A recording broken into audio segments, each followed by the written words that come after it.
On April 24th, Alec Manassian drove a truck into groups of people in Toronto, Canada, in a violent rampage, at the end of which he begged for the cops to shoot him. But in the process, he killed 10 innocent people. Without question, this is a reprehensible tragedy that resulted in pointless, repugnant loss of life. Yet sadly, such attacks are not so unusual nowadays, now are they?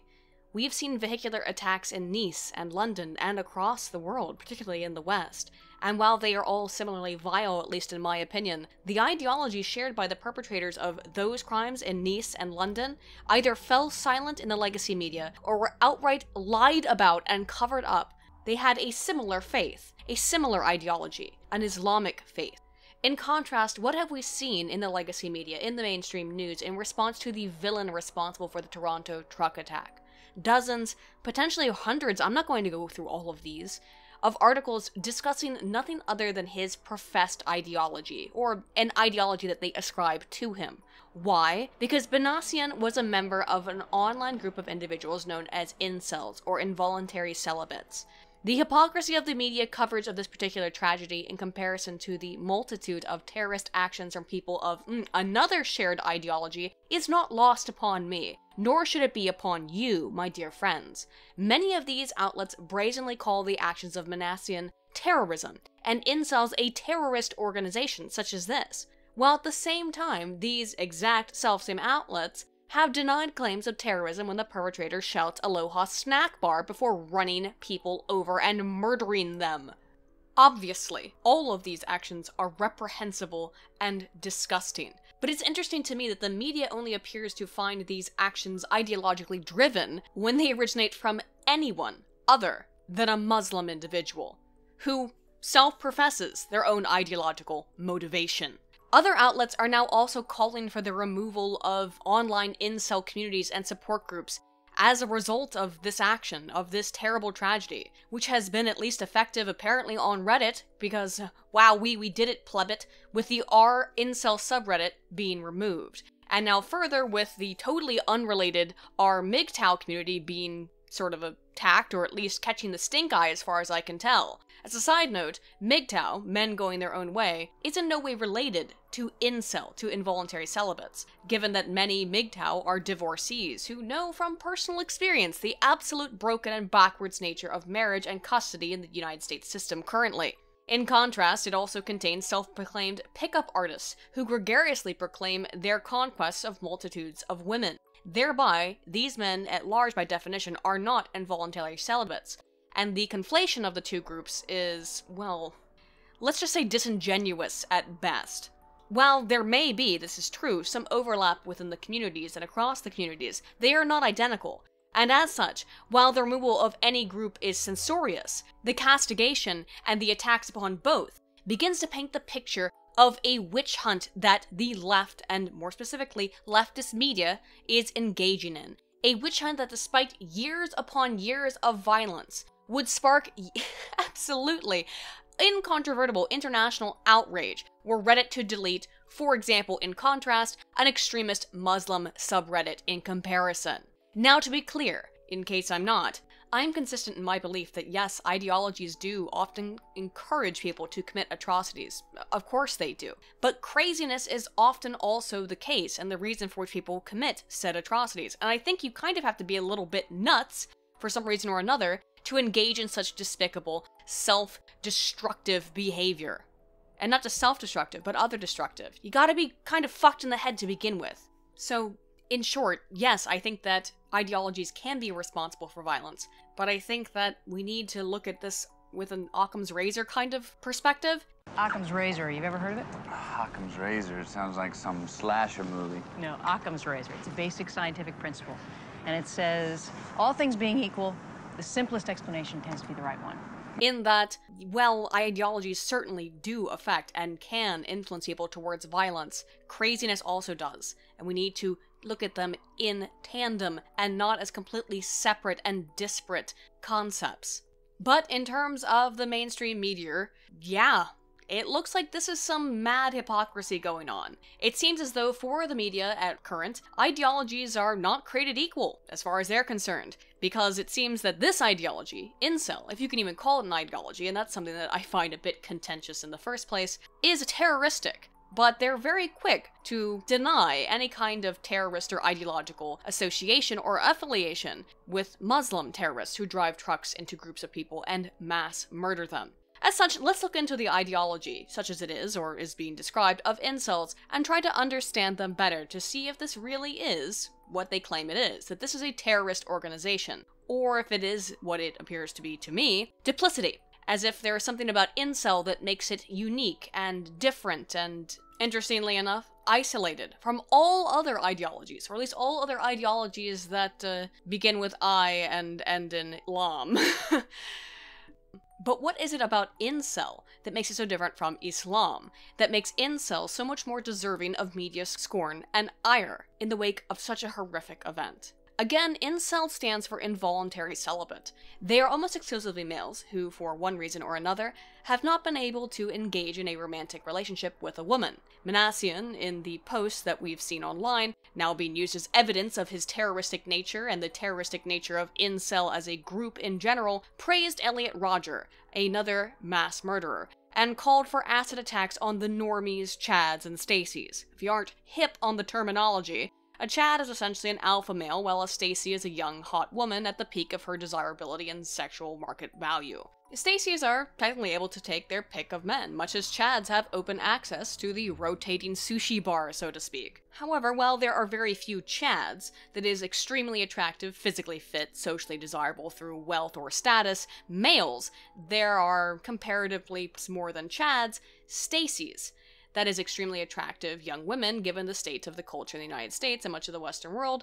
Almost all women could be considered to be Stacys. Thereby what we have is a disparate proportion of Chad to Stacy ratio. There are lots of Stacys, there are lots of women who could be considered to be attractive because we only have to be physically attractive and young, whereas men, to be considered a Chad, well, they have to have a good personality, they have to be physically attractive, they have to be wealthy, pretty much to be desired by women. But let me explain in more detail. Inherent in human society, women, we are the mate selectors, given the long-term gestation and care period involved in our child rearing. We are, without question, a K-selected species. Oofed! And before someone gets pissed off about the general taxonological categorization of R versus K.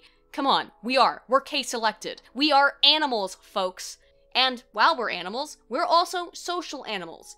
Evolutionarily, animalistic nature encourages women to select the best genes to reproduce with, and given that the women select the genes in our species, well, women get to make the choice. These genes would typically belong to the strong alpha male, the Chad. However, because we are a social species, we have, over time, developed social norms that allow for more even ratio of partnership. Now, why would we have done that?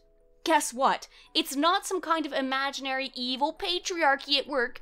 It's actually because we are so K-selected, that our children take such a very long time to rear and raise, that they benefit both physically and psychologically from the dual parental environment that is not just efficacious for the individual child, but efficacious for the human race long-term in the production of healthy and successful offspring. As such, as a species, we invented cultural norms that discourage sex effort, that's engaging in sex for sex's sake, and encourage mating effort, that is working towards a successful reproduction and raising of offspring rather than just fucking. Marriage, monogamy, these things. Well, you could argue that these things are not inherent to our nature, being animals.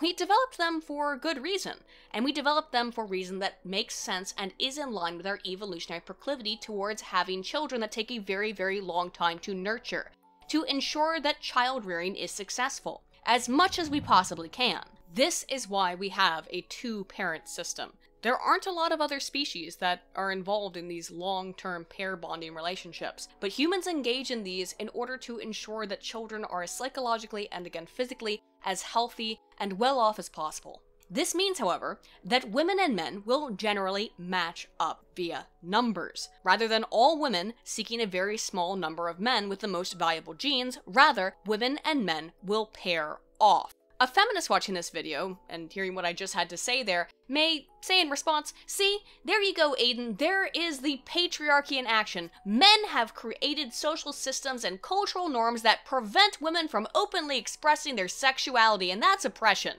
Well, I could see that interpretation, but it is not that simple, and that's quite reductive. It could be argued, as I believe Miller 2000 does in his overview of sexual selection, that pretty much all science, technology, music, art, literature, and so on, all great things that man, and I am using that non-gender specific, that humankind has accomplished, have been created by, and I am being gender specific, men, in order to demonstrate their value to women. Now, the first step to any erotic conquest is to demonstrate your value. In this most recent case, my subject was Kaylee, a cute pharmacist. I demonstrated my value to her by filling a prescription. I told her, it's for my grandmother. She's quite ill. Thus demonstrating my value as a loving grandson and an all-around great guy. In manners outside of physical attractiveness, or physical fitness, or other things that they may not actually have access to, men create things in order to attract women, in order to pair bond for the health and wealth of offspring. As such, it could be argued that if you hate the patriarchy so much, a patriarchy that you perceive, and you despise this two-partner system, you kind of despise all of human civilization. But then again, a lot of feminists are also Marxists, so I might not be too far off on that. Maybe you do hate civilization. Let's get away, though.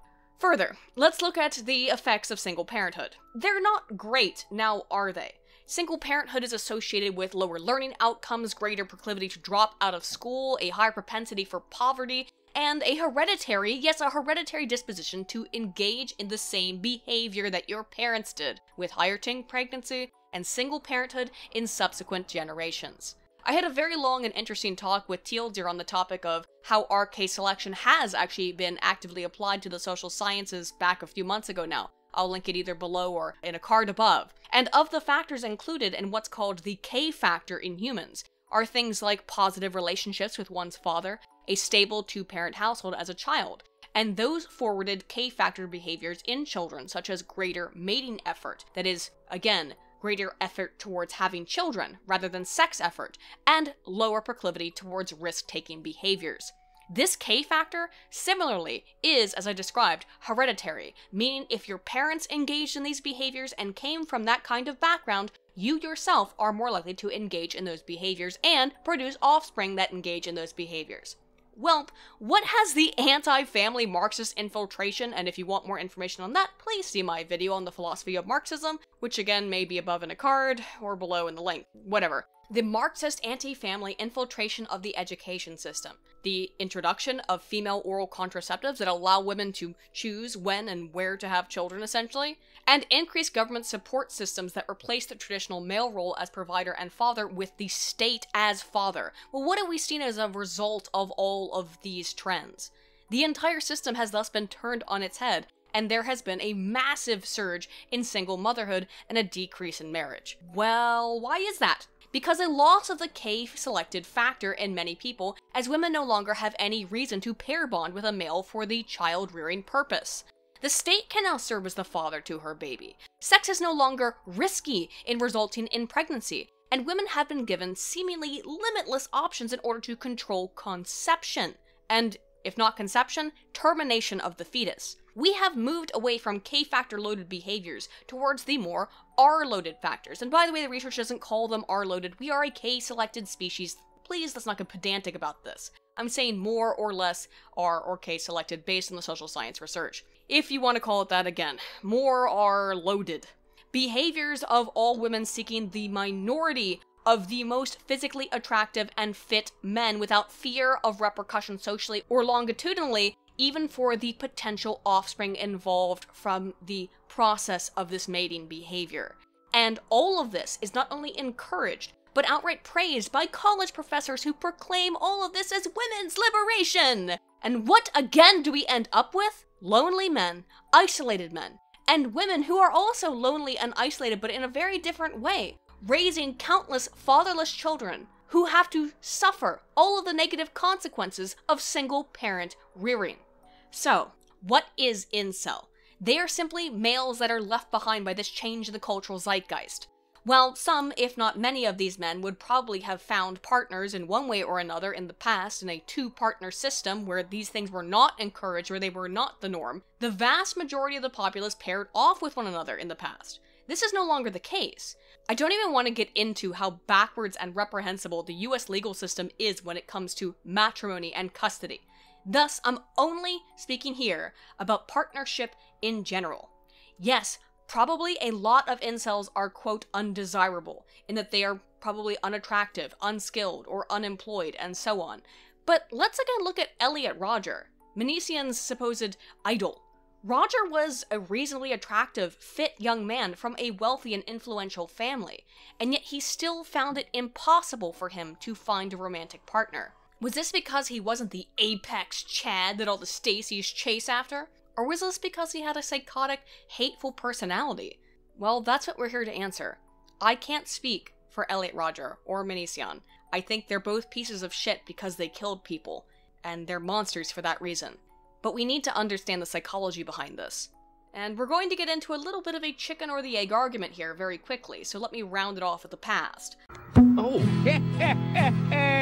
Howdy, little partner. Well, which way you going now, huh? I don't know, Mr. Beach. Yeah, that's right. You could cut him off at the past. What? I personally think that Rodger was psychologically disturbed in general, but the real point of this video is not to engage in some kind of armchair psychology on Manesian or Rodger, but rather to discuss the psychological effects of social isolation and loneliness in aggregate. I can't get into Rodger's head. I mean, a bullet already did, but I can't. I did read his manifesto, however, and it sounds as if he had always been a very lonely and disturbed person. And friends? Well, loneliness can really fuck one's shit up. And that, dear friends, that is the real purpose of this video. To understand the psychology of the very severely and chronically socially isolated and lonely individuals who make up what we call incel, but not just them. Anyone who is socially and chronically isolated in general. But, in the context of this video, we are talking about incel. Is incel a terrorist organization as the media is now proclaiming? And how does this chronic isolation affect both the mind and the body? The word loneliness has some negative connotations, so henceforth I will try to avoid using the term, and instead refer to it as social isolation, or just isolation, as that does appear to perhaps more accurately describe what incels are, right? They are isolated from a lot of social contact, from perhaps the most important of all social contact, romantic and sexual social contact. For some reason, arguably because of a change in cultural norms, they are incapable of finding a romantic partner. They are isolated. While they may have family and friends, they are still removed from one of these most important, if not the most important, as I will describe, of relationships and connections in human existence. Thus, let's describe the effects of prolonged chronic isolation, a condition that affects between 15 and 30% of the population, according to Heinrich, 2006. Van der Voort, 2000, found that people who report feeling isolated are, in fact, more likely to be male than females, at least in her sample, and they were more likely to live alone than women. Similarly, Cacioppo, Fowler, and Christakis, 2009, found in their analysis of social networks that men were, in fact, also more likely to experience loneliness.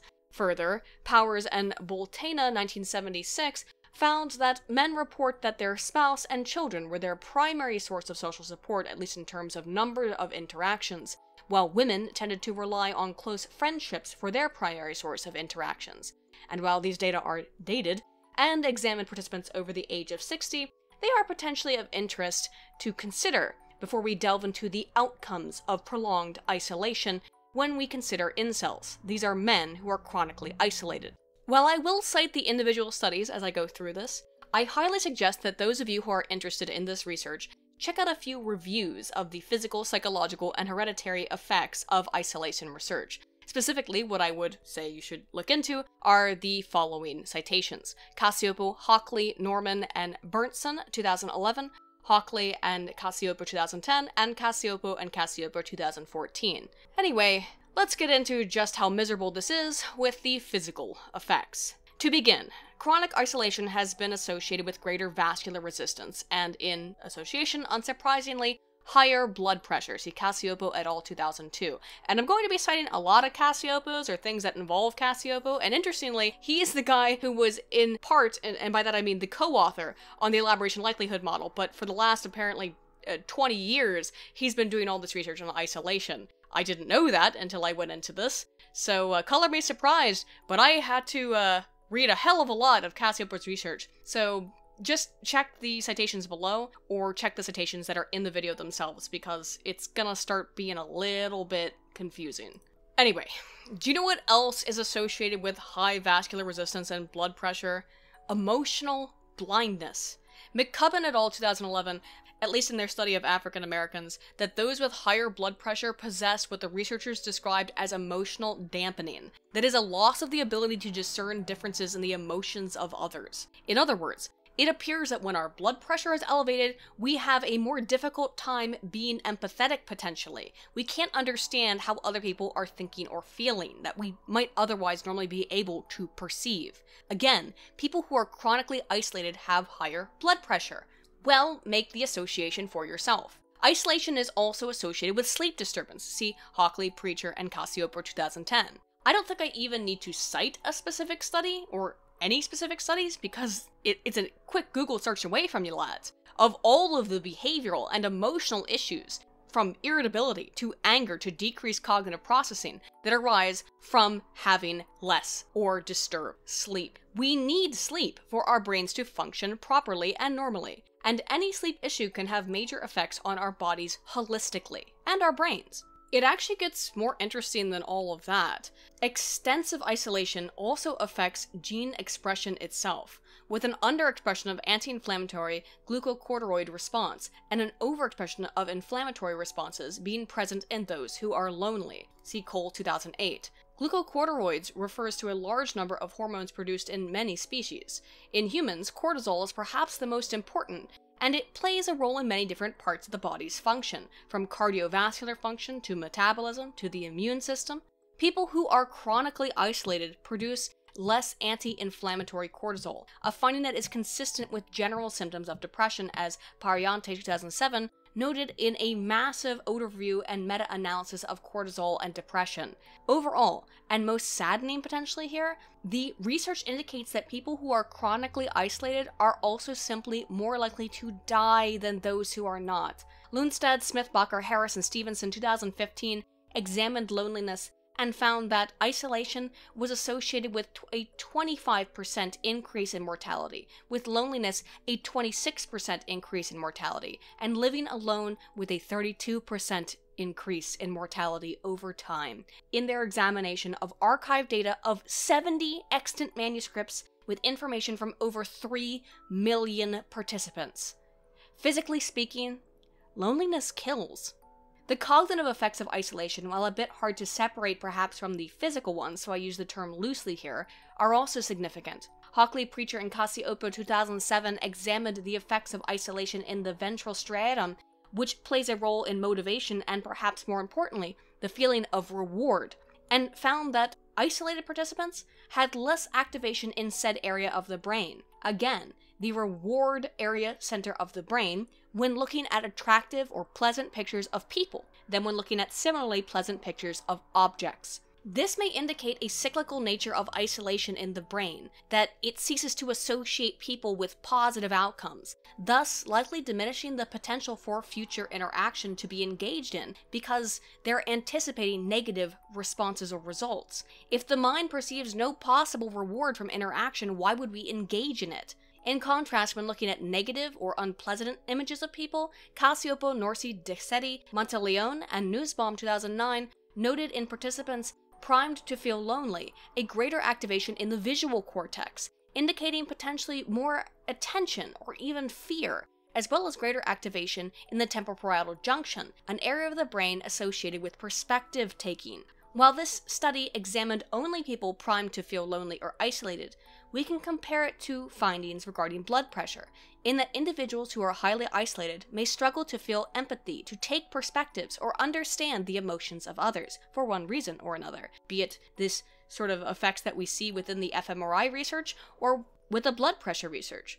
Looking elsewhere in the brain, Eisenberger, Liebman, and Williams 2003 found that participants who were excluded from a game of catch, and thus induced with a mild experience of exclusion, possessed increased neural activation in the dorsal portion of the anterior cingulate cortex. The DACC is the portion of the brain that processes physical pain, indicating that feeling isolated as mental anguish is processed at least sort of in the same region of the mind as visceral suffering, as physical pain. In explication of the phenomena, the researchers suggest that, quote, the social attachment system may have piggybacked onto the physical pain system to promote survival. Thus, not only do we know that isolation kills, it kills painfully and slowly. Well, one might call that pain psychosomatic, and that's correct, I suppose. Psychosomatism, however, does not preclude actual experience of pain or distress. It is pain nonetheless. Finally, on the topic of the mind, and perhaps most disturbingly, for long-term outcomes, is the effect of isolation on performance, thinking, and general cognitive processing. Baumeister, Twenge, and Nuss 2002 primed 3 groups of participants with a prompt. The first was told nothing about their future, the control group. The second was told that a horrible accident would probably occur to them that would impede their abilities socially, physically, or otherwise. And the third was told that they would spend their lives as social outcasts and alone. After the prompt, across a number of experiments, the participants took various tests, including something resembling an IQ test, a GRE, which is for non-Americans, the Graduate Record Examinations test used to obtain a high school diploma in the United States, and just general reading comprehension tests. Across all of the conditions and testing, the results were frankly staggering. People who were merely primed with the thought of potential future social isolation performed less competently on all but the most simple of cognitive tasks, at which they remained equally competent as their counterparts in the other conditions. In other words, thinking you might become crippled has less effect on one's cognitive abilities, but thinking you will die alone does. Gao et al. Similarly found that the only factor that appeared in IQ differences across the elderly was whether or not participants had a social support system. That is, those who were not isolated had a higher IQ than those who were isolated. This essentially supports the data of Baumeister, Twenge, and Nuss. You need social support, otherwise your brain fails. Thus, isolation kills. It not only kills, it kills painfully, and moreover, it destroys one's ability to think, not just socially, but potentially cognitively.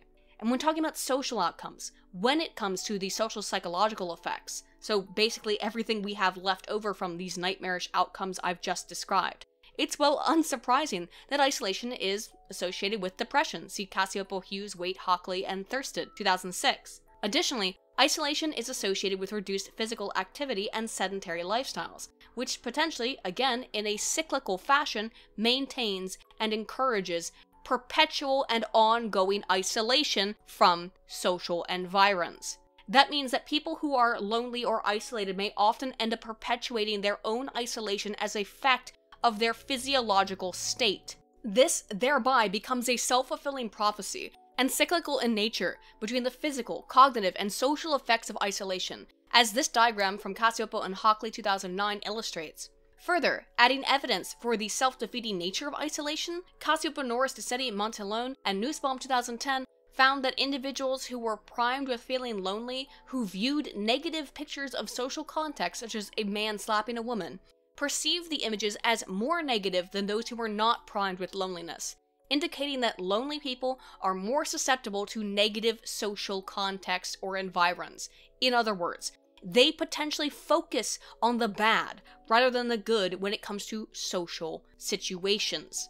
Again, likely resulting in a cycle of feeling isolated and lonely and antisocial. Are you waiting for the light at the end of the tunnel, friends? Because guess what? There is none. It gets worse. Isolation appears to be socially contagious. Cassioppo, Fowler, and Christakis 2009 examined social networks, and by that I mean in the traditional sense, and found that loneliness occurs in clusters of up to 3 degrees of Erdős. Kevin Bacon. I mean separation. That is, if you are a lonely person, your friend is likely also a lonely person, as is your friend's friend. Hang on a second. How can you have multiple degrees of social connections but still feel lonely?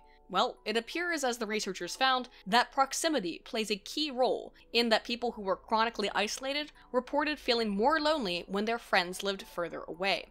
Christakis and Fowler similarly examined obesity in the context of social networks, and if you've got a few minutes, friends, I would highly suggest that you check out their TED Talk on it. And they found more or less the same thing. That if you're fat, you probably have fat friends. Or if you don't, your friends are more likely to become fat as a process of social normalization. In the reverse, if you've got a bunch of fat friends, you are more likely to become fat over time. This is, in their hypothesis, partially responsible for the obesity epidemic in the United States. Not in some fantasy about McDicks being the only affordable food for the poor, while the same dollar amount could easily feed a thrifty spender for a week or more, if not a month, but that obesity spreads like a plague through social groups and social norms. It seems, from this research, that loneliness spreads the same way, by lonely people becoming friends with lonely people, or by spreading their lonely feelings within those in their network. This all kind of flies furiously in the face of everything I have ever understood about computer-mediated communication, by the way, guys, as being a soft panacea for social isolation. But it makes sense for those who are severely and chronically isolated, who potentially lack physical skin-to-skin contact of all kinds, that their social groups are going to be other lonely people. And does that not essentially describe incel? Groups of lonely people trying to connect with each other. Problem is, it appears from the data that this makes it spread like a disease.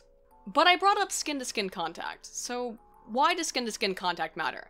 Because if I hadn't said it enough times before, to make it clear here, we are a social species. But we're not alone in that. Take the classic Harlow monkey experiments, for example. In this experiment, baby monkeys were placed in cages with an artificial mother that distributed milk. In one condition, the artificial mother was made of soft terry cloth, and in the other, of cold wire. The monkeys in cages with the soft, warm mother would cling to it after eating, while the monkeys in cages with the cold, hard mother would quickly retreat after they were finished feeding. Monkeys are our cousins in the animal tree, so Harlow's studies have provided significant insight into our inherent necessity for the comfort and warmth of others, for wanting a mother, for wanting to be connected. But I think we can go a little bit further than that, so let's quickly talk about oxytocin, the bonding hormone, at least specifically in humans, so we can get away from monkeys, because I know there'll be issues there. I've actually heard oxytocin referred to by all kinds of colloquial names, from the bonding hormone to the love hormone, because it's an incredibly powerful thing that affects a hell of a lot of human behavior. You know that feeling you get when you hold someone that you really truly care about for a very long time? That happiness you experience? That's because your body has begun to produce oxytocin, which, again, is frequently hailed by a lot of people as the greatest hormone since sliced hormones. I don't know, this isn't a jokey video. Anyway, the point is that oxytocin has been associated with prosocial behavior, feelings of love and pair bonding, and just outright euphoria. This hormone is more commonly produced in women than in men, and most commonly in new mothers, for kind of obvious reasons. It's the bonding hormone. But it's just another example of how our bodies are physically and psychologically designed to require the presence and touch of other humans. So what was the point of all this? What was the point of this video? Am I making excuses for Manesian and his behavior? Fuck no, and fuck him! What I hope I've just done is described how being severely alone and socially isolated affects one's mind and body alike. It ravages the self to exist in such an unnatural state which is counter to all human evolution and our need to belong. People who are chronically isolated have higher blood pressure, which is associated with lower emotional comprehension. They are more likely to experience sleep disturbances, which is associated with all kinds of mental and physical stress and distress disorders. They potentially experience almost physical pain as a result of their isolation. They are hyper alert of threats and struggle with perspective taking cognitively. They are more likely to be depressed, and they possess reduced cognitive processing capacity. Was Manesian crazy because he was extremely isolated? Or because he joined a group for people who were also extremely socially isolated? Which sadly, as I've mentioned above, doesn't appear to ameliorate that sensation at all in the chronically lonely. Now, does it? Maybe, but the data aren't really consistent. I can't say for sure, though. I can't answer that question. But I think the data are consistent that someone who feels so completely alone for such a long time probably goes a little bit bonkers as they lose their ability to process empathetically, as they think less cogently, and become generally more depressed and sleep disturbed. Again, this is not an excuse for his vile actions. This is an explanation for the actions of an individual that I don't think overwhelmingly describes a supposed ideology. I think it describes essentially a support group. Maybe not a very healthy support group, but a support group nonetheless.